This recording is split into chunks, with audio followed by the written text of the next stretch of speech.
Bonjour à tous, nous allons parler d'un sujet qui est malheureusement d'actualité avec la révision du droit fédéral en matière de protection des données, à savoir la succession numérique des données. Je dois tout d'abord vous préciser liminairement que plusieurs règles s'appliquent à cette succession des données.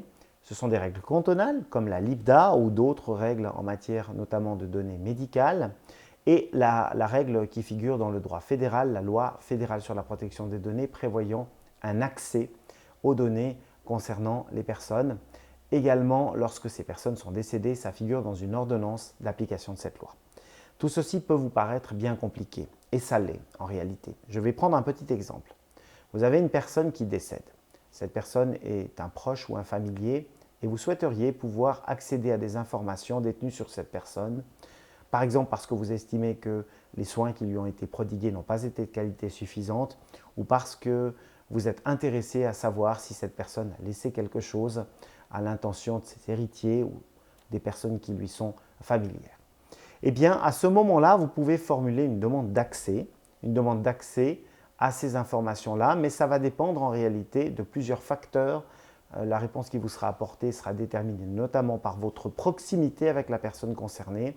On va également déterminer si ces informations nécessitent une protection particulière, si ce sont par exemple des informations médicales, ou si plusieurs personnes ont émis un vœu différent. Certaines personnes souhaitent qu'on détruise les informations, d'autres qu'on y accède. Eh bien, il faudra opérer une pondération.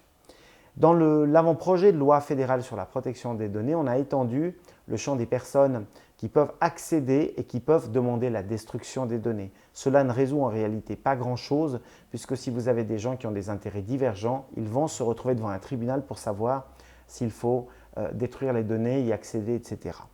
Donc la meilleure chose qu'on puisse vous conseiller, la meilleure chose à faire, si vous avez une personne qui décide d'accorder à une personne de sa famille et de priver par exemple une autre personne de cet accès, c'est de le faire figurer dans votre testament, c'est de l'indiquer, d'avoir, si vous voulez, des instructions qui devront être suivies au décès de la personne qui est le détenteur des données personnelles la concernant.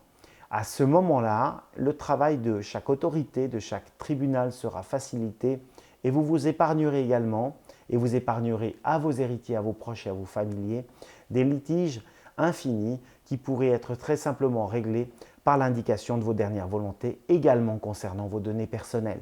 Pensez-y donc assez tôt, parce qu'en réalité, ces données vont se multiplier et constitueront bientôt la plus grande partie de notre patrimoine lorsque nous quitterons cette petite planète bleue. Merci à vous de votre attention.